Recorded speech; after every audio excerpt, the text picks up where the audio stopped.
Schmoes Know presents HorrorFlix, a podcast covering all things horror, suspense, and psychological thrillers in the world of cinema. And now, here are your hosts, Cobbster and Cody. 1, 2, Freddy's coming for you. 3, 4, you better lock your doors. 5, 6, get your crucifix. 7, 8, better stay up late. 9, 10, never sleep again.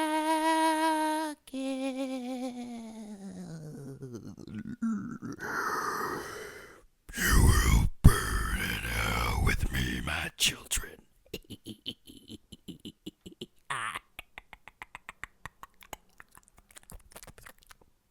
Thanks, Dad. That was a fun lullaby to go to bed for. What's up, pal? What's How's up? it going, dude? Did you like that little ballad? That was really good. And then you forgot the words momentarily for like a second, 7, 8. for a very split second. You're like, I forgot. Yeah. 7, Yeah. 8. I was like, what comes after 6? Yeah. Because 6 is which You is knew it, the baby? words, you just didn't know the Which is it, number. baby? 6 is the 7s. Which Nice. is it? I don't know.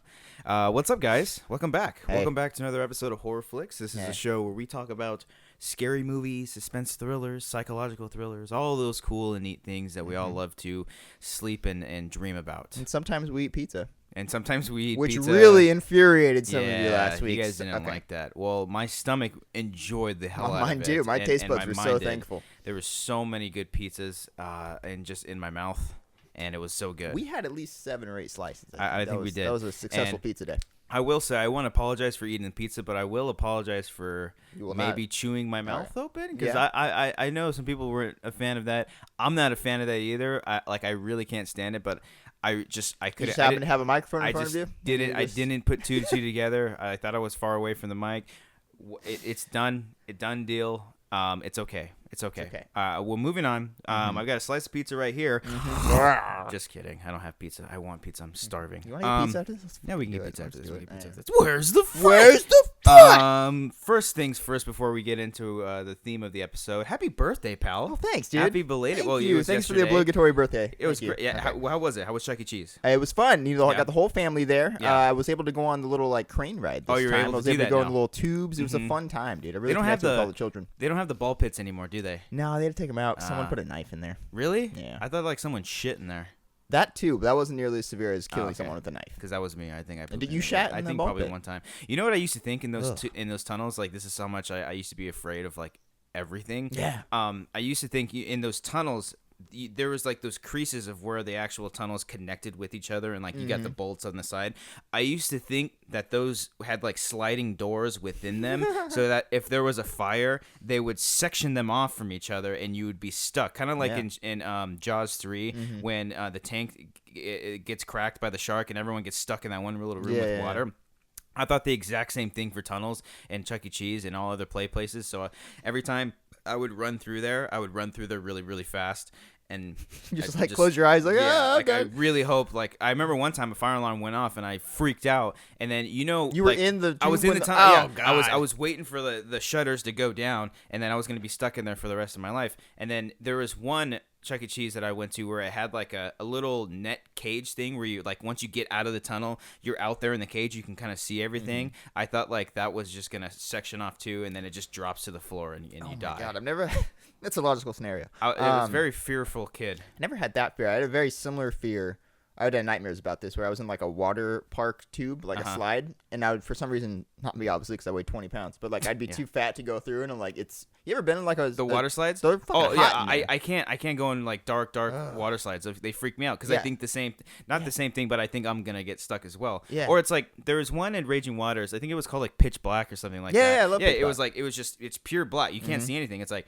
How do you know And where it's to go? hot. I know Yeah. it navigates for you, but what if you want to go left and then it's supposed to go right and then you break your hip or something like that? You know what I It mean? could happen. You just gotta It's close your eyes, scary. let it go. We need to go to Raging Waters. You want to too. go? I want to go. Next You HorrorFlix need is a gonna be at tan. Raging Waters. You need a tan for I do sure. need a tan. You need to get out. All right. You're like glowing right now. I know. I'm sorry. So yeah, that's what we've been up to. Is We've been going to water parks, water parks, and Chuck E. Cheese. Chuck E. Cheese, and eating pizza. So Cody just turned. How old did you really turn? I turned 23. 23. Look at you. Look at you. People want to know your real age. People thought you were a lot younger. People really thought I was like 13 and 14. I'm like, guys, it's... Yeah, we're taking a 13-year-old to a bar again. It scares me. It's okay. Someone made a comment, though, the other day. It was like, hey, look, Cobbster, when you turn 50 and you're all fat and shriveled, Cody's going to look like he's 30 when he's 50. I'm going to look like... You know how Tom Cruise looks right now? That's going to be me. Yeah, exactly. That guy looks fantastic. Exactly like him. Yeah. And in other, like, in sad news, of course, Roddy Piper passed away just yesterday. Depending on when you're listening to this, is Friday, August. He died July 31st. July 31st. Yes. It's a sad day. I never got a chance to meet him. I don't think you. I never did. Not with the Schmoes. No, I never did. Yeah. And I found out yesterday that he was only on the show one time. I could have sworn he was on more than once. Obviously he's known for his wrestling. I know him. I'm not a huge wrestling fan. I never grew up with it or anything. But you know the name. Of course Rowdy, I always knew him from They Live. Of course, because I love They Live, and it's a great John Carpenter film, and it's just sad to see it happen. I couldn't believe it. If anything, I felt more bad for everyone else on the crew because they're friends with him. Yeah, they were friends with him. Friend that day. And he was a really cool guy from what I've heard, and rest his soul, rest in peace. He forever be in Schmoville as a Schmovillian, like one of us. And so, hats off to him. And, hopefully there's bubblegum up there where he is at right now. There's plenty of bubblegum for him up there. Yeah. Absolutely. So there's that. Let's not bring the house down too much. Let's talk about Chuck E. Cheese. Let's lift it up a little bit. Let's be happy. Guys, if you don't see this, Cobbster is literally like pantomime. I am lifting up like the seas, the roof right now. He's Moses. Hear me. I don't know. I was just trying to think of something stupid. So today we are talking about scores and soundtracks. This is something that I've been wanting to talk about for a long time, but we haven't. I know. Well, you wouldn't let me. You're like, I don't want to do it. Music's stupid. I don't think music's stupid. Yeah, you do. You listen to you wear the Stroke shirts like don't every talk day. Shit on the Strokes. I got at least 2 comments on the last Schmoes show saying they were fans of the Strokes, and I was like, all right, cool. Okay. Well, it's either you wear a Batman shirt or a Stroke shirt. I haven't worn the Batman shirt in at least 8 episodes. You're wearing it right now. I'm wearing it right now, not at the show. Because I know that perception that I always wear the Batman shirt. Okay, yeah. I see. You guys switch things up a little bit. I'm very conscious of this. We're going to talk about all things scores and soundtracks, what we like about them. I can't really think of anything that I want to point out this score sucks. I think we just focus on the positive. Because for the most part, obviously if we're talking about Friday the 13th Part 8, we're not gonna focus on the music from that. Nor are we gonna actually play any of the music on here just for copyright reasons. We're afraid of getting copyrighted, just in case. I would love to, but hopefully out there you get the names. We have some of the composers that we've got in mind. You guys can check them out, and I'm sure most of these you guys have heard. Obviously there's some iconic ones out there for sure that we're going to be talking about, that we have to talk about. And then there's some other ones that I kind of under the radar and more underrated horror films that I think people should go and check out. But first of all, what are you looking at me for? Before we get anything specifically, what makes a good score? What makes a good score or a soundtrack? A good score. To me, let me think. Well, if it's a horror movie, obviously you're gonna have to have that creepy tone, which is a lot of the ones that are on my list and on the fans list do. It's gotta be very subdued. It can't be over the top like a Jurassic Park type thing. It can't distract you too much. It has to completely complement the tone and the scares of the movie. It's got to set the tone for sure, like any movie should. That's true. But it also if it has a theme, if it has a specific theme that sets exactly how the movie is, people are gonna associate that theme like any movie with the movie. But it's gotta really stick out to you. I'll get into some specific stuff, but one thing that comes to mind that I automatically think of is Nightmare on Elm Street. Of course. Boom, boom, boom. Maybe that's what we're gonna do. I think we're just gonna mouth all. I'm gonna let you do that for everyone. Yeah. Okay. For most of them. Okay. Because it's like a game. You start doing it. We're like, what's that? Oh, okay. Maybe I'll try to test it. Maybe I'll try to test it. But yeah, Nightmare on Elm Street's a great one. It's very subdued, like you were saying earlier. It's very subtle, but very eerie. That's the thing that we want to hear from most horror films, but not all horror films, because there are some in here that are especially more recently, which I've been liking. I want to get into a conversation about is how a lot of these newer horror films are kind of throwing it back to 70s and 80s themed music and soundtracks, not just original score pieces, but actual taking soundtracks from other artists and forming them together to make something really great. But A Nightmare on Elm Street is a classic one as well, especially the first one. And I was getting into a conversation with JT last night, and how we were talking about how kind of off the rail it gets later on, because the very first Nightmare on Elm Street is one of my favorite horror movies. Yeah, it is. Yeah, it's incredible, but it is very serious, and the music has a big deal with that because I haven't seen a lot of the Nightmare on Elm Streets in a long time. I've seen them probably more than any other franchise out there, but a lot of the scores and stuff fill in with the tone because a lot of them are silly. It gets more like lighthearted. And when like, he's doing his jokes and and stuff, and boom, boom, boom, not like Tim Burton-y or anything like that. But definitely, Nightmare on Elm Street is a classic. And as I was singing earlier in the beginning, that little piece that was created for the movie, great job for that. Man. So cool. Thank you very much. It's a creepy scene too. Creepy scene. But what about you? I mean, you got any out there that come to mind? I gotta go with Halloween, dude. Halloween. I used to have a CD. I didn't have. My friend had. Whenever we'd go outside and skateboard, which is what we do, we had a boombox, and he had a CD of just all these like iconic horror themes. Like I don't know, this kid was like 9 years old. I don't know what the hell he's doing with it. But Halloween was the first song. He had it on loop the entire time. Whenever I think of Halloween, literally the first thing I think of is the damn song. Yeah. Not the Yeah, it's the song.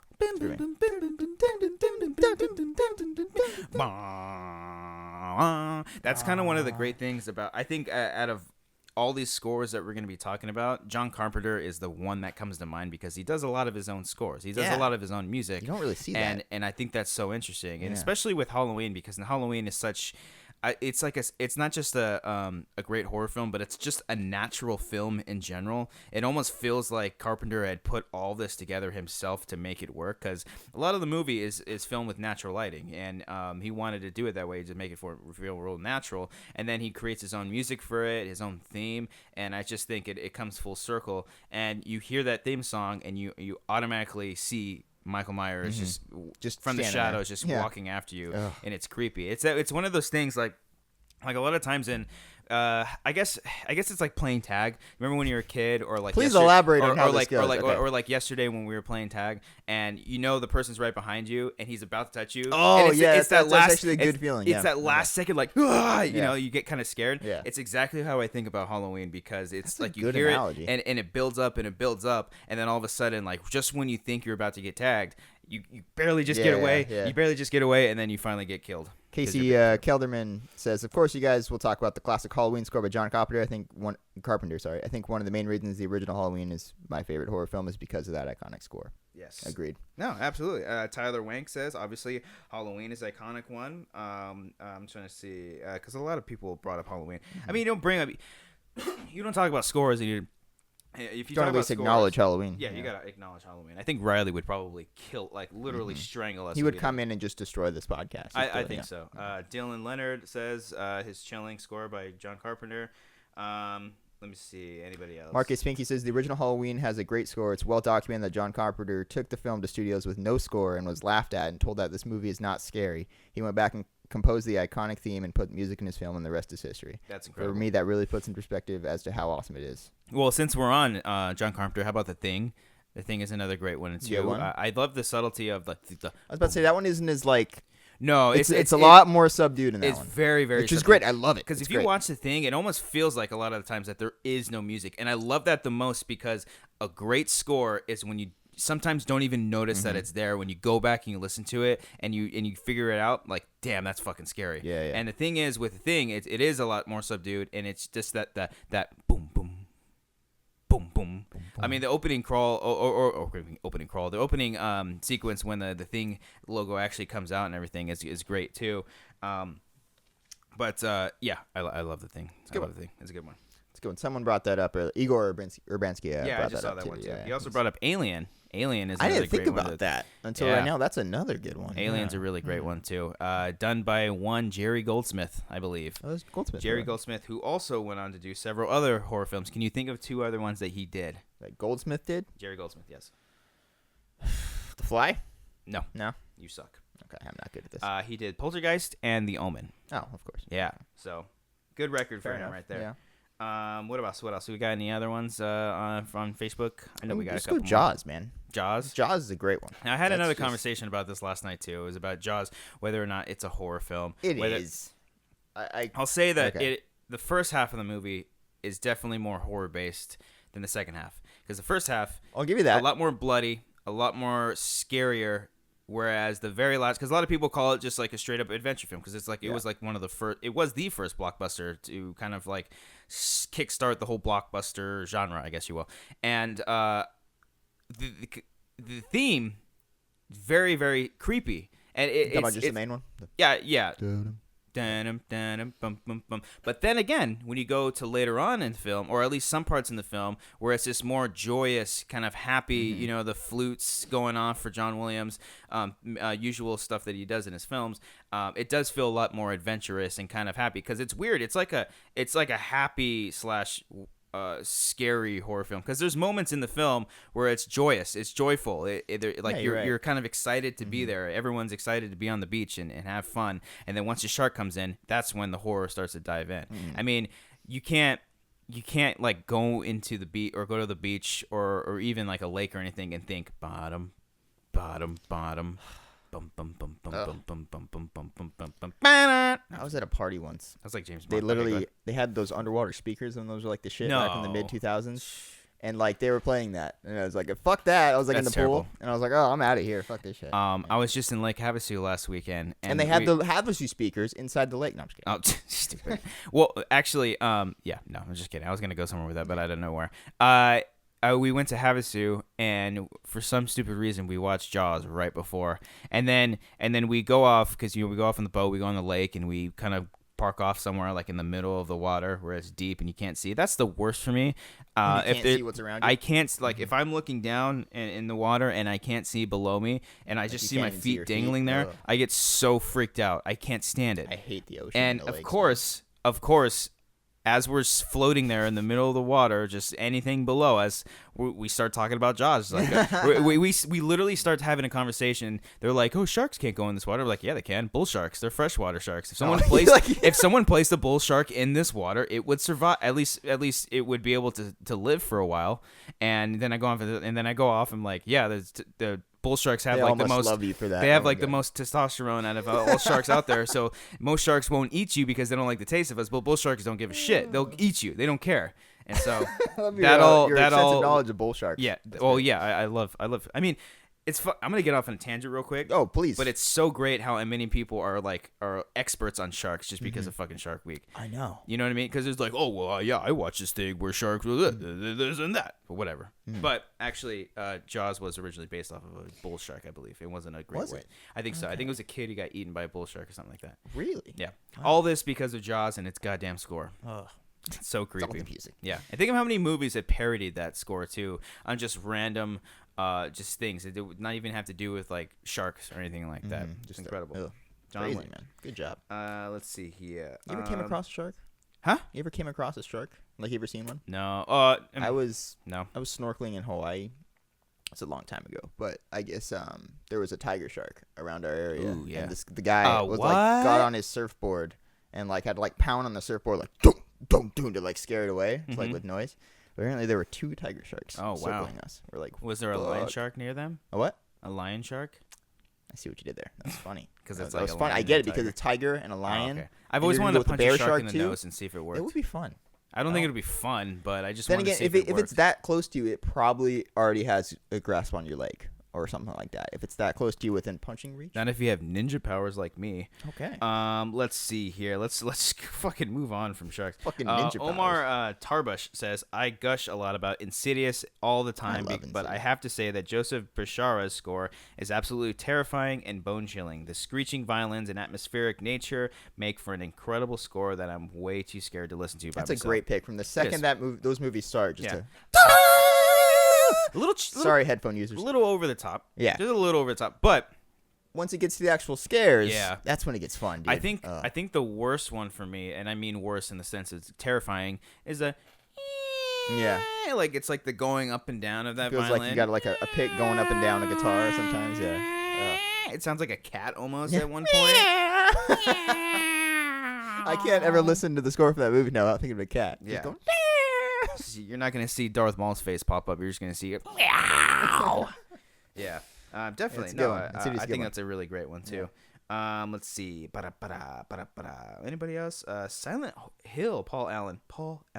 Silent Paul! Hill. Silent Hill had a great score, even though they took most of the score from the game. It was a great. Oh, let's say, is he talking about the game? I was like, well, you're talking about the movie. Gosh, I haven't seen that movie in forever. I wasn't a fan. I don't think it's as bad. I as love the most. tone that they set. Yeah, I just didn't find it scary. A right direction. Just someone. I don't even want to get into it. Never mind. That's a really good one.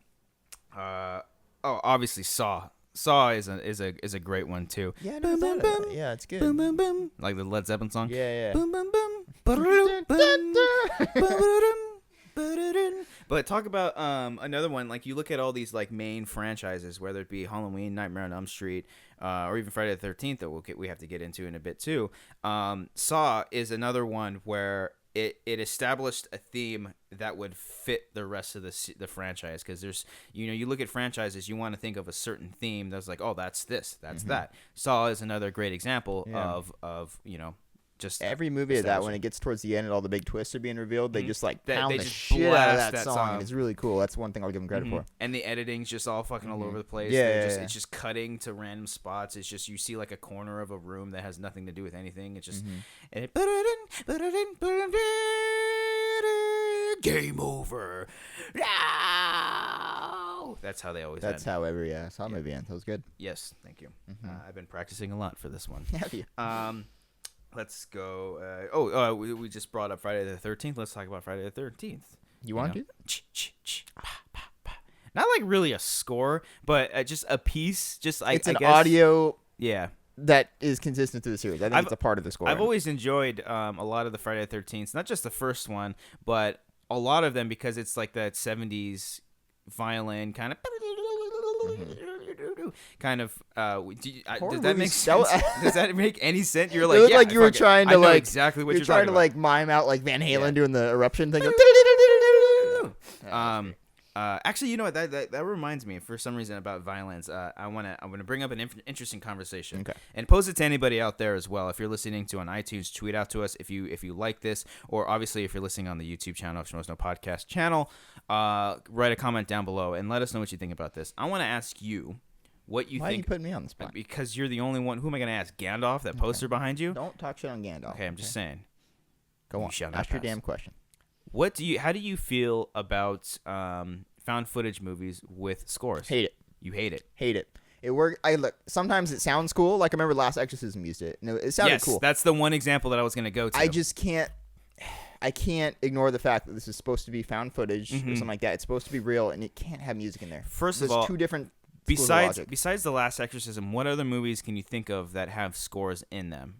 I believe As Above, So Below. I might be wrong about that. That's a recent one. I don't know. What other ones do you know? That's okay. About to say, I think. But I'm just saying, like, what if? Because I know a lot of people are tired of found footage movies. What if they started doing that more, making it feel a lot more cinematic? I mean, I think one would come to mind, and this might be good. Yeah, sure. This might be a bad example, but The Fourth Kind was like a blend of. It was like a mockumentary / It was very self-aware. It was very like documentary, like. Yeah, so but I believe it had music in it as well. If it's like that, that's cool. You can put music in there because it feels like an actual documentary. If Okay. it's Last Exorcism, where they market it as they found this footage. Yeah. I don't But necessarily agree with that. the score in The Last Exorcism is It's very good. creepy. It's very good. And it it bums me out because it's actually a good score. Because it's that same kind of violin, like creaking, like almost feels like someone's walking on, like a cat's walking on their tiptoes. That's how I think about it when I hear like a violin. Yeah. Just like walking across something like that. But that was just an interesting conversation. Like, what if, because people are so tired of found footage movies, what if they made scores for them to make them feel more like cinematic adventures, as opposed to just coming off of a gimmick saying this is something that we found. I get the argument. I do. I just don't think I can. Yeah. It could take you out of it pretty easily. I mean, imagine that's the thing. Like, they were talking about doing a Friday the 13th found footage movie, and it's like, how would you do that without incorporating the? I mean, they probably would, but they would. But now I'm thinking like what microphone would be able to pick that up? just unless it was like a big, they're walking around with a boom carrying mic. a boom mic just everywhere. Like, well, what the hell is this? I'm so glad we brought this boom mic. It's all very coincidental. So funny. Actually, that's something that I always think about in sound in general for found footage movies. It's like, they'll show themselves in the mirror and they have like a cheapo Sony Handycam. It's like, how are you picking up this audio and like only him, and you're not picking up anything else? If you really wanted to do a good found footage movie, you would pick up everything. You wouldn't edit. You hear a lot of audio. the fan from the camera. It's getting really hot that you keep recording. Like, that'd be really interesting. But no, that was something that I kind of wanted to bring up. No, yeah, it was good conversation. Thank you, thank you. You know, I try once in a while. All right, we got to bring up one that everyone's talking about. I think I know where you're going. We got to go. It Follows. Yeah. It's the best recent example, or the most recent example that we have on here. It's so good, dude. It is the main very, thing very is good. Oh, that opening scene where it's just boom. boom.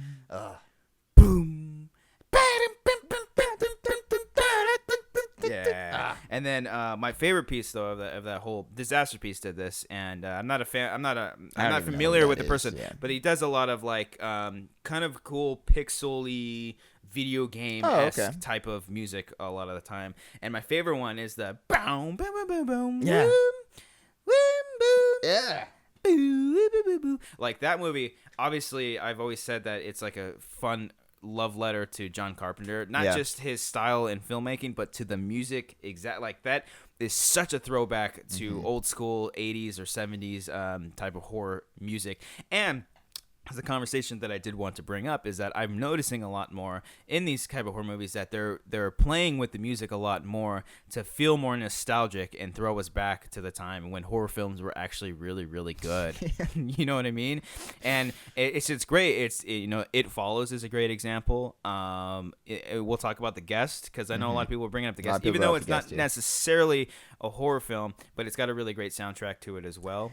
You know what I love about It Follows? There's a scene in that where it's literally just the main girl looking at herself in the mirror, and there's this awesome score going on in the background. I know it's just exactly so beautiful. And she's it's like, it's just very like ominous. It's really cool. Yeah. Yeah. Boom, boom. I've listened to this score and then probably the more. ball hits the window. It's like, fuck. Oh yeah. Oh wait, no, that wasn't that scene. Never mind. Close to it though. Yeah. Close to it. I know exactly what it is. She's also looking in the mirror in that scene. Yeah, and she's also incredibly gorgeous. Yeah, she is. A lot of people brought up It Follows. Just give me a Nick second. Wayne did. What did he say about it? Did he just say? Well, he was okay. Nick Wayne says It Follows had really great score. It's what sucked me into the movie, and I think John Carpenter deserves a shout out. Yeah, absolutely. Without him, it wouldn't have worked. Let's see here. Lizette Keel says, I agree with It Follows suggestion. Is so damn good. As far as something more iconic, I got to mention The Exorcist. Yeah, we got to go to The Exorcist. We'll go to that second. Yeah. Okay, hold on. Come to mind. It's losing me right now. Hold on. I got. You can do this. Find that thought and grab it and yank it back in. Okay, distract him. Talk about it. What? We'll talk about what? The Exorcist score. Exorcist score. I'm not as familiar as you are. God damn it. You do this. Okay, hold on. You do this. I'm gonna think about it. Hold on, because I know how it goes. It's almost similar to Halloween. Okay. It's coming to me. Okay, I got it. You got it? There it is. Good old pianos. Yeah. And then it goes on to finish. That's what she said. Yeah. Anyway, where was I on the Facebook comment section? I don't know. My place. You should know this. You should know where my freaking phone is at all times. You don't make me bleed my own blood. Nobody. We're on this. Okay, good. You got another? It said Isabella Sunkies, whatever. It says, definitely agree about the It Follows and Insidious score. At the very beginning of Insidious, when the title pops up, the music is screeching, and it actually is really unsettling. Yeah. Sean Cameron O'Donnell, Adam Wingard movies, The Guest and Your Next have the best music. Mads pretty good. Heldberg is a great horror composer. Absolutely. Both of them in the same vein. I've been watching The Guest like on repeat. I usually bring this up, guys. Every time I've been seeing Cobbster lately, he's like, I was watching The Guest yesterday. It was either The Guest every fucking day. It was either The Guest or John Wick. For some reason, those movies both just back to back. I've just been obsessed with watching, just nonstop. Yeah. And The Guest. Adam Wingard. I want to keep calling him Wingard. You can get this together, man. Come on. Adam Wingard has a great ear for music, and it's again that same style of kind of throwing it back to how horror films used to be composed, and it's a lot of fun. And I'm obsessed with him. I'm obsessed. Sigurd Stranda says The Guest is an obvious one to anyone who has seen the film. The soundtrack is very much a character of its own in the movie and makes for a chilling atmosphere that sets the movie up to be an awesome watch around Halloween time. Damn right. And another one. Who did Trick or Treat? It was Michael Dougherty, right? The one who's doing I thought you meant the Krampus. composer. I was like, oh, No, I don't know the composer, but Trick or Treat has a really cool throwback kind of score as well that I enjoy a lot. That I definitely people suggest you go out there and you check it out. Okay. Brian Marshall brought up a fun one here. He says, for me, I would have to say the Jeepers Creepers song from the movie Jeepers Creepers. When I was young, my dad took me to see the movie in theaters, and seeing the creature terrified the hell out of me. And no joke, 2 days later, I was staying at my grandparents' house, and I heard my grandpa playing the Louis Armstrong version. Needless to say, I stayed up all night with the lights on, thinking the creature was going to bust through the window. Well, are you thinking just... I think he's thinking the Jeepers, just the Jeepers Creepers. Where'd you get those peepers? Jeepers Creepers. I'm gonna eat your soul. Yeah. That's a fun one. That's a fun thing to talk about too, though, because I mean, it's not just scores; it's also soundtracks. Yeah. All of the guests is soundtracks. It's not an original score. It's pieces from other artists put together. And so you think about Jeepers Creepers, where you add in that song. You think of Insidious. You think of the stupid SpongeBob song, the window through the window. Oh, it's like. That's that. That I always think of. Yeah, I always think of SpongeBob because that was in there. What other horror films can you think of that has like a song in there? Because what was the recent one? Who's the guy? Jesus, the guy who's doing Doctor Strange. Oh, you're talking about I know the one about the possession. Yes. Hold Not on, Sinister. Joel McHale's in it. Eric Bana's in it. Oh my God, what's the name of that movie? You're talking about Break On Through the Other Side by the Doors. Is in that. I gotta remember that freaking movie. That's actually not bad. I like that. Come on. Hold on. Not My Soul to Take. What is it? My Soul to Take? It's not that. Oh my God. That's not it. The Devil. No. Oh, Deliver Us from Evil. Deliver Us from Evil. Thank you. Okay.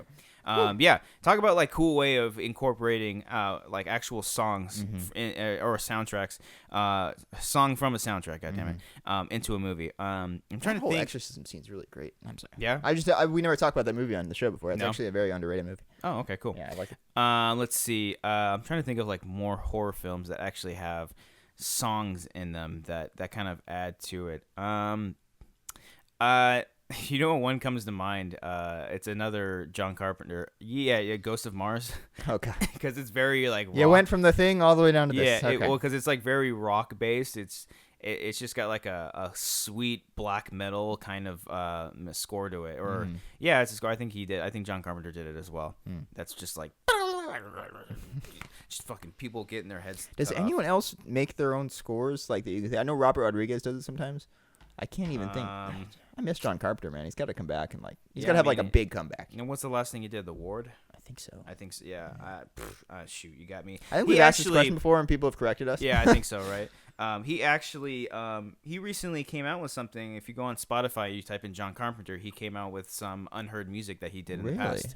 That's and cool. He just re-released it to the public. Wow. And it's actually really cool. If you want to just go and check out a lot of his stuff, check out John Carpenter on Spotify. It's a lot of good stuff that he's got. Yeah, good. I would recommend, honestly, because if you got Spotify, look up all these scores that we've been talking about and just put them all in a playlist, because that's exactly what I do. I listen to a lot of these scores. That's what I do. It's what I do. Don't worry about it. I'm trying to think.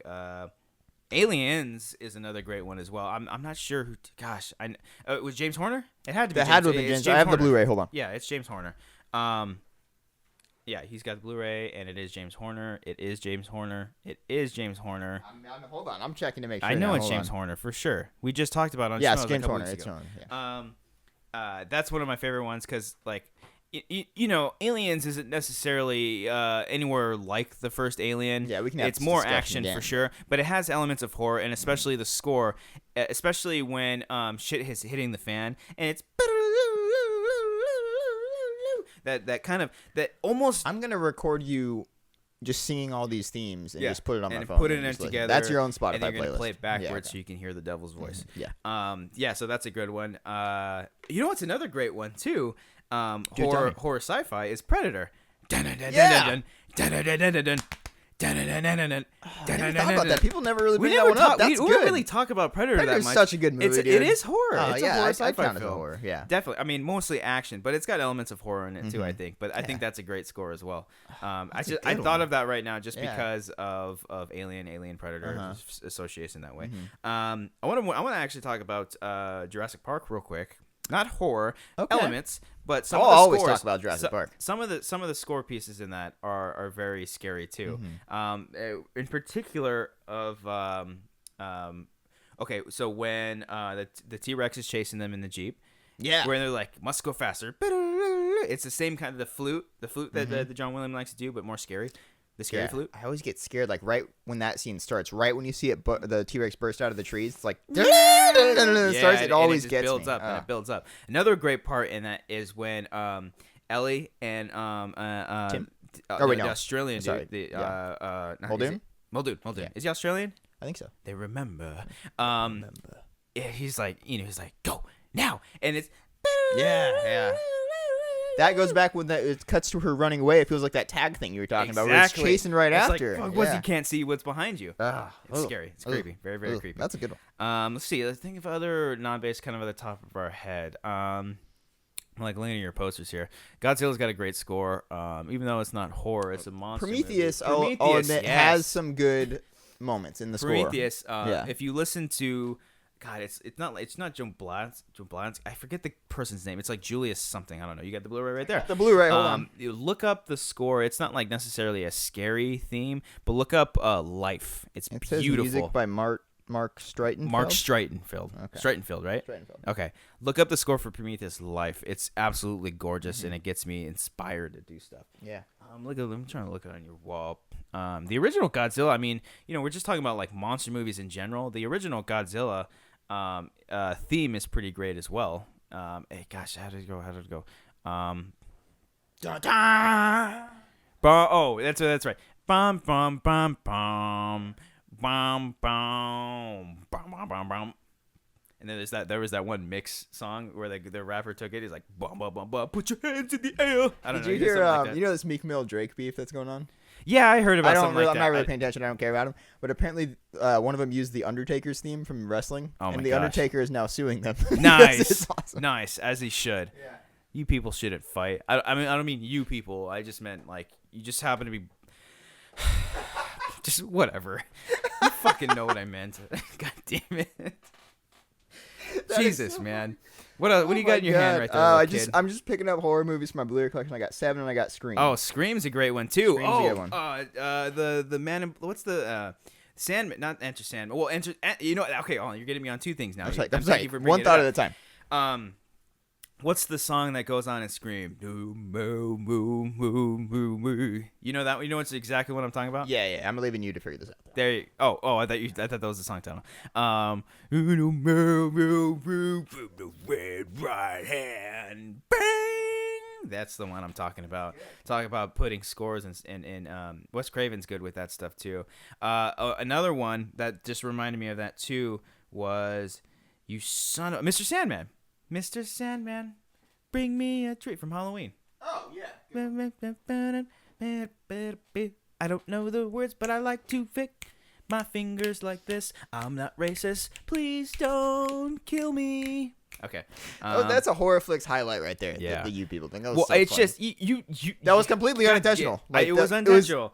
Absolute the purest form of unintentional. You know what? Fuck it. I meant it. I meant it. God damn it. I'm sticking to my words. Okay. 7. I don't know if 7 has a great one. Let me see. It's gosh. That's a good use of music during the opening credit. There's that 9 Inch Nails song. Oh yeah. Well, I mean any Fincher film That's when true. you're gonna get Trent Reznor in there doing something. Yeah. Absolutely.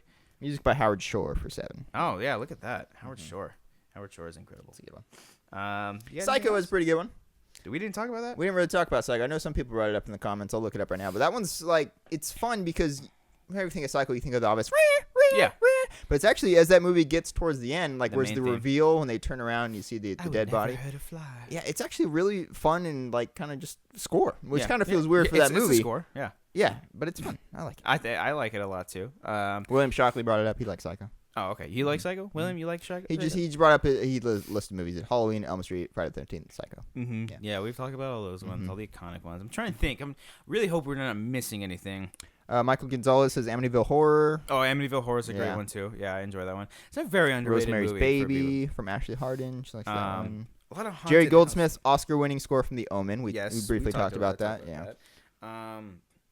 a lot of Tim Burton stuff. I know Tim Burton isn't necessarily horror, but I mean, you think of just his style, the boom, boom, boom, boom, boom, boom, boom.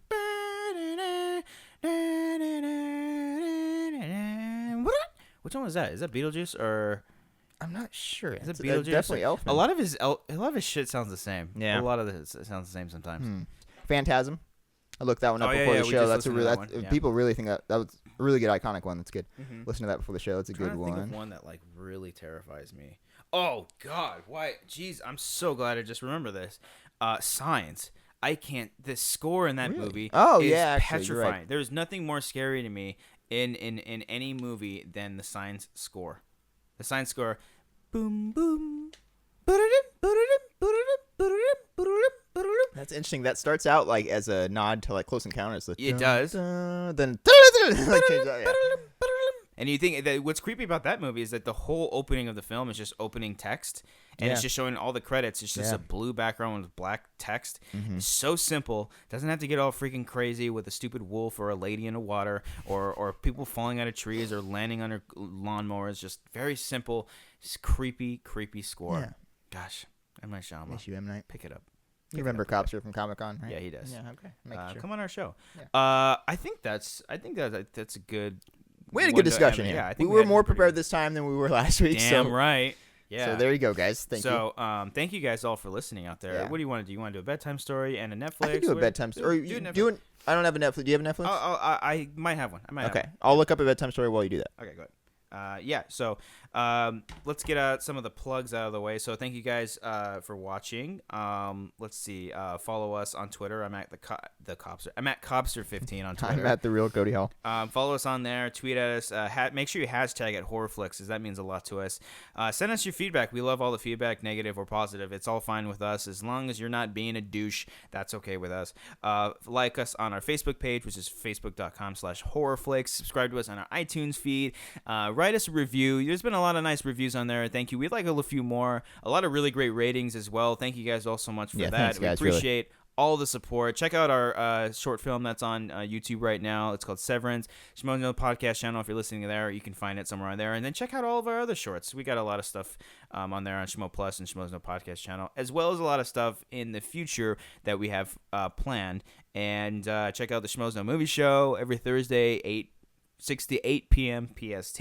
Almost forgot. Where occasionally Cody and I will go on there and dance in front of the camera with Josh McCouga. And Every once in a while, they let us on the mic. It's fun. Once in a while, yeah, it's pretty fun. So yeah, you got anything, pal? I got one from friend of the show, Lisa Yu, Lisa Yu, who we met at we met at Comic-Con. Comic-Con. Yeah, right? she's Yeah, great. nice girl. She says, "Hey, Cobbster and Cody, I got a story for you. Ooh. One day, my whole family was Skyping with my sister who lived in Chicago. We got on the subject of ghosts, and my sister told us that she had an experience in the apartment she lived in the year prior. She was sitting on the couch of her living room one night when she decided to call it a day and go to bed. She reached for the lamp to turn it off when she saw a glimpse of the little girl's face. Ooh. At first, she didn't think anything of it, maybe just a trick of the light. The weird thing is, it continued to happen every once in a while. Always in the same corner of the room, there would occasionally be a glimpse of a little girl. One day, she was cooking in her kitchen, and she got an overwhelming feeling that she was not alone. She said it was unlike anything she's ever felt. She knew that if she looked in the same corner of the room, she would see her. My sister never said anything to anyone because she didn't want to make it real. She thought she was going crazy, so she kept it to herself. She was asleep one night when she got up to use the bathroom. When she stepped back out to go to her bed, she saw the little girl in full form standing in the same corner, head down, staring at the ground in a trance. She was so scared that she locked herself in the bathroom and started to cry. She called for her husband to come and get her. The crazy thing is, she lived there for an entire year. During that year-long period, she saw the little girl about 15 to 20 times. I would have moved the heck out, but she said she didn't want to face the fact that it was happening. She doesn't like to talk about it to this day, but she can describe exactly what the little girl looked like. I found this to be interesting. She said the little girl looked like an actual person, just pale and coloring, like you can reach out and touch her. Insert jump scare music here. That's what she said. Yeah. There it is. That's Jesus, a creepy man. one. That's not Ugh. fun. Ugh. Not fun at all. Ugh. You guys got some messed up stuff out there, Yeah. and I'm glad that we're not part of it. Yeah, to be honest I'm with so you. glad. If you guys have any more of these, please, by all means, send them in. They're so much fun to read. No, yeah, absolutely. Sorry you've been these traumatizing experiences. No, It's yeah, fun to tell these absolutely. stories, Yeah, we don't mean for you guys to No. be in any ghost. If you harm want to tell way. us a story, Yes, by all means, say- we'll read it on air. what you got to do for that is just send us an email at videocobster@gmail.com. I always do that like it's a Twitter handle. So it's just send us a story and title it Bedtime Story, videocobster@gmail.com. Me and Cody will eventually read it. I think one day we'll have just an all bedtime story episode. We'll show up in pajamas. We could do pajamas if you want. I'm not going to. It's kind of weird. It's just a joke. But sure, Cody. I guess it was. No, I won't take my pants off. No, I will not make out with you. I don't have any. Oh, you know what? I do have one. There is one on right now I was actually talking. I was talking a lot with JT last night about How's a he couple doing? of things. He's doing great. He never talks to me anymore. He doesn't want to have me on movie things. He just ignores me when I go to walk in the booth. It's like, dick. I don't know. Whatever. It's that one time you tried like banging him. I did. So yeah. So excuse me. So one movie I was talking with JT about is Wes Craven's New Nightmare. It's on Netflix right now. Okay. I'm sure most of you out there have seen it. Or at least familiar with it. But what are your thoughts on that? Haven't seen it since I was a little kid, so I don't have as much recollection of it as I should. I will watch it now that you brought it up. I am definitely a huge fan because I do know some people out there that are kind of iffy on it. But you got to think, with New Nightmare, it's been so many years after all these things. And if you do yourself a favor, too, and watch, there's a great documentary on the Nightmare franchise that goes over every single one up until the remake. It doesn't go into the remake because I think this documentary was made right before it. Yeah. It's like 3.5 hours long, and it goes into each and every single. I think I've talked about this before. It goes into each and every single film in the franchise, like specifically, very into detail. You get a lot of insight. It's incredible. I hope one day it's like in a big box set for all the movies and stuff. It's got to be out there. It's got to be. Yeah. And so, they get to talking about New Nightmare, and it's just there was so much shit going on with the rights to, I don't know about the rights to Nightmare, but it's like they had to keep making movies. They wanted to keep making more money because each movie was making a good amount of money, and they were really surprised by it. Yeah. And so they wanted to get Wes Craven back I think they wanted him back for some of the previous films before, because I knew he helped out a little bit with the third movie. And then he just didn't want to have anything with it, and so he got a script presented to him about making Nightmare movies real life, making the character of Nancy's the actress behind her a real life person. And so that's what this whole movie is about. It's about her filming a new Nightmare movie, and it's just a very meta sense where Freddy Krueger actually comes to life. It's starting to come back to me now. Yeah, it's when Freddy's real. Like Wes Craven's in it as himself. Robert Englund is in it as himself. A lot of the characters from the first movie were in it. Johnny Depp doesn't come back. I think they asked him, but he didn't want to or something like that, of course. But it's so interesting, especially after so many failed attempts at sequels. I wouldn't say failed because I enjoy the Nightmare movies a lot. They're a lot of fun. But I don't really necessarily take them serious just because they're so goofy. You lose the scariness as it goes on. Exactly. Yeah. And so this one definitely brings the scariness back. It doesn't if you hold it up next to the original one, it's obviously nowhere near as good, but it's definitely the second best, I would say. And not second, I'd say it's up there. But I love the sense of self-aware, and there's some really great movements and some cool kills too as well. Yeah, okay. So Good definitely check out New Nightmare. I'm sure most of you have seen it, but if you haven't, check it out. That's gonna wrap it up for us on HorrorFlix, man. That was good. Good show. Stuff. Scores and soundtracks. We talked about it. You got your bedtime story. I was able to talk about more than I thought I would be able to when we were talking about the scores and soundtracks. I'm proud of myself here. Let's get this straight. We're not experts on horror, let alone music. We like music, but I can't tell you if the Nightmare score was in D minor. You know what I mean? I fucking can't. I was in a band once, and I headbanged a lot, but that's it. So thank you guys so much for listening. We appreciate all the support. Do all the plug stuff that I mentioned earlier, and have a good day. Yeah. You too. You have a good. I was talking to them. You have a good day, Cobbster. You can have a good day. You have a good day. Hey, guess what? What? Jacob. Ah.